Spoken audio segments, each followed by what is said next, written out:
Salut à toi, je vais t'expliquer dans cette vidéo comment importer, modifier et publier ce modèle de section en seulement quelques minutes sur ta boutique Shopify. C'est très simple, il te suffit d'activer le téléchargement des créations depuis le header de la boutique démo en question et de cliquer sur le lien qui vient tout juste d'apparaître. Et je vais également en profiter pour télécharger la bordure puisque dans mon exemple, je vais également l'intégrer en bas de la section. Je me rends dans Keio Editor, je clique sur le bouton Import Création et je viens sélectionner le fichier tout juste téléchargé.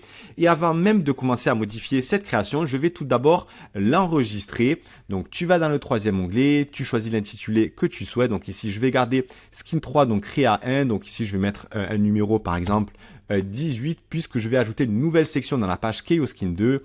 Donc je vais venir donc sélectionner la création 18 puisque également je ne l'utilise pas dans cette page et je viens sélectionner la page Keio Skin 3 comme ceci et j'enregistre. Maintenant, je vais rafraîchir donc l'éditeur Shopify de ma boutique. Donc je réactualise et je vais donc ajouter une nouvelle section et je crois que je vais désafficher celle qui figure à l'écran. Donc je vais la désafficher comme ceci et je vais ajouter donc une nouvelle section, donc pas un bloc mais bien une section. Je vais sélectionner donc l'extension création comme ceci et je vais sélectionner bien entendu la création 18, celle qu'on est en train de modifier. Donc ici, on a une couleur d'arrière-plan blanc, donc ne t'inquiète pas, c'est ici qu'il va falloir que tu le changes. Donc on a bien entendu l'aperçu depuis l'éditeur Keio Editor, mais après il va falloir donc récupérer ce code couleur et ensuite le coller donc dans la couleur d'arrière-plan depuis l'extension de la création.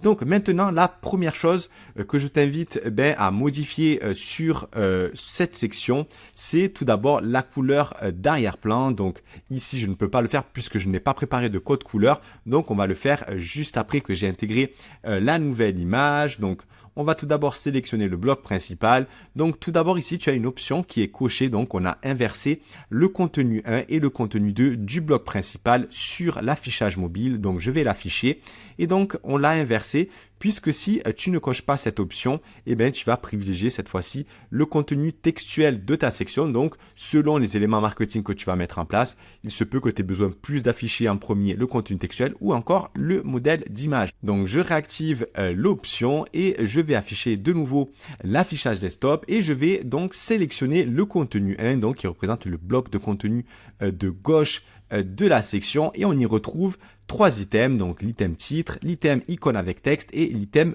bouton. Donc peu importe l'item, dès lors où il y a un éditeur, il faut tout le temps que tu le sélectionnes et tu cliques sur Code View pour analyser les balises qu'on a intégrées ou les personnalisations avancées. Donc ici, c'est la balise H2. Donc si jamais tu veux changer la taille, la couleur, etc., tu vas pouvoir te rendre simplement dans les paramètres et te diriger vers les H2. Donc fais juste attention à ce qui concerne la taille du contenu textuel, de bien les changer dans toutes les résolutions d'écran. Moi, après, je t'invite à garder la même taille, excepté si tu la modifies un peu ici pour régler un peu comme tu veux, mais après, tu peux laisser toutes les valeurs qui sont intégrées et qu'on a travaillé en amont. Donc, voilà en ce qui concerne le titre. Donc, je vais récupérer donc un contenu donc comme celui-ci que j'ai préparé, qui est un contenu Lorem Ipsum que je vais utiliser donc dans cette vidéo à titre d'exemple. Donc, je vais sélectionner le titre, je clique sur Code View et je colle. Ou bien, tu reviens en arrière, tu sélectionnes, tu cliques sur Code View et tu tapes directement ton titre comme ceci. Et c'est valable donc pour tous les éditeurs. Donc je clique sur Code View, je colle mon titre et donc on a cet aperçu. Ensuite, l'item icon with text. Donc ici, on a un élément vectoriel. Donc soit tu gardes cet élément, donc tu récupères l'URL de l'élément et ensuite tu changes la couleur grâce à l'outil SVG Color. Comme ici, donc on va le faire juste après puisque en fait je vais changer les couleurs en fonction de l'image que je vais importer, qu'on va voir donc depuis la librairie Shopify de ma boutique. Et ensuite juste en dessous tu as un texte, donc on va procéder exactement de la même façon. Donc je vais prendre uniquement par exemple ce morceau de phrase, je sélectionne, je clique sur Code View, ici c'est un paragraphe et ensuite je le colle comme ceci. Et ensuite tu as le bouton découvrir, donc tu peux changer bien entendu le contenu textuel de ce bouton et changer également le lien. Donc ici c'est pour rediriger le prospect, le visiteur de ta boutique vers l'encart produit et donc l'inciter à ajouter au panier le produit de ta boutique. Donc voilà en ce qui concerne ces trois éléments. Pareil pour la couleur, on ira le voir tout à l'heure dans le paramétrage. Ensuite on a le contenu 2.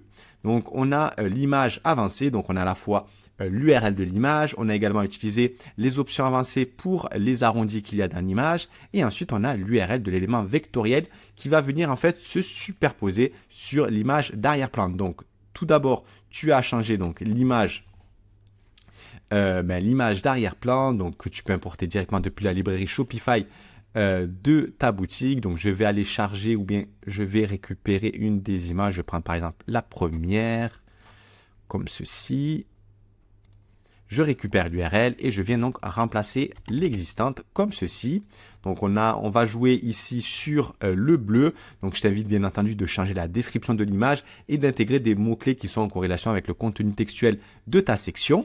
Ensuite, pour notamment la référencer dans les moteurs de recherche tels que Google. Ensuite, on va récupérer donc l'élément vectoriel, tout comme finalement celle qu'il y a dans le bloc de contenu à gauche.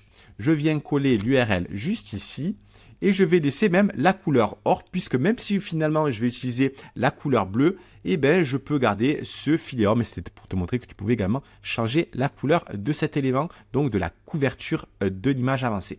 Maintenant, je vais changer la couleur d'arrière-plan, donc je vais prendre la pipette, je vais prendre la plus claire, comme ceci, je vais la coller dans l'arrière-plan. Donc bien entendu, je t'invite à travailler en amont les couleurs de la charte graphique de ta boutique, ce que tu as certainement fait. Donc tu as juste à entrer la couleur en question. Donc ici, je vais sélectionner une couleur un peu plus pastel, comme ceci. Donc voilà, et ensuite, je vais récupérer donc l'élément vectoriel du contenu 1, donc de l'item icon with text, comme ceci. Je récupère l'URL, je la remplace, je charge le fichier et je vais récupérer avec la pipette donc une couleur bleue un peu plus foncée comme celle-ci et je vais venir la coller à la place et je vais télécharger donc ce nouveau fichier SVG que je vais donc charger également depuis la librairie Shopify de ma boutique et je vais en profiter également de récupérer la bordure que j'ai téléchargée au début de la vidéo qui est ici. Donc maintenant, j'attends donc le chargement en sachant que ils sont extrêmement légers. Donc d'une part, ils sont en format SVG, donc la qualité est en haute définition, peu importe la résolution de ton écran. Ils sont extrêmement légers comme tu peux le voir. Et en plus, ils sont optimisés pour les performances des pages de ta boutique puisqu'on les a intégrés dans des fichiers CSS. Donc je récupère l'élément vectoriel en question et je viens le coller. Et ensuite, je vais également changer les couleurs du bouton. Donc maintenant, on a réalisé toutes les modifications depuis le bloc principal. Donc la règle à retenir, c'est tout le temps cliquer sur Code View pour garder la balise et savoir sur quelle balise on travaille, surtout pour ensuite aller dans les paramètres. Donc depuis par exemple le H2, puisqu'il est déjà ouvert, on peut par exemple mettre la couleur bleue qu'on a utilisée. Donc là, c'était l'URL. Je m'excuse, j'ai fait une petite erreur. Donc je vais récupérer donc le code couleur, copie spéciale, je vais prendre cet hexadécimal et je vais venir donc la changer par rapport au noir. Donc tu peux le voir, c'est ça change parfaitement depuis le H2. Donc je resélectionne le noir, je peux mettre même du gris anthracite peut-être pour que ce soit un peu moins violent. Tu peux jouer un peu comme tu le souhaites. Et ensuite, je vais intégrer par contre la couleur bleue pour le bouton. Donc, je vais récupérer à nouveau l'hexadécimal. Donc, je pense l'avoir. Je me dirige vers le bouton. Je descends un peu plus en bas et je colle l'hexadécimal. Donc, bien entendu, il n'est pas. Donc, je vais récupérer à nouveau celui-ci, comme ceci. Et je viens coller donc la valeur hexadécimale du bleu que j'ai utilisé pour l'élément vectoriel juste au-dessus. Pareil, je vais coller la même couleur, sauf qu'ensuite, je vais un peu l'éclaircir pour avoir un petit fondu au passage de la souris. Donc là, il est un peu trop clair. Je vais le foncer un petit peu. Et voilà, donc ça donne un rendu un peu plus professionnel. Donc je vais juste l'alléger un tout petit peu plus. Hop, voilà, là, c'est plus sympa. Ensuite, je peux changer également la couleur de l'ombrage comme ceci. Je peux le mettre en bleu, je peux le mettre en noir, peu importe, à toi de choisir le code couleur que tu souhaites. Et là donc très rapidement, et encore j'ai pris le temps de t'expliquer, on a modifié tous les éléments de cette section. Donc j'enregistre, on devrait voir apparaître donc cette section ici. Donc je vais rafraîchir. Donc on a bien tous les éléments et je vais récupérer le code couleur maintenant du background de l'aperçu. Je viens le coller juste ici et j'enregistre. Aussi, je vais devoir maintenant placer la bordure en bas de la section. Donc, tu ajoutes un bloc. Donc, la bordure est en bas. Donc, tu sélectionnes bien SVG Border Bottom.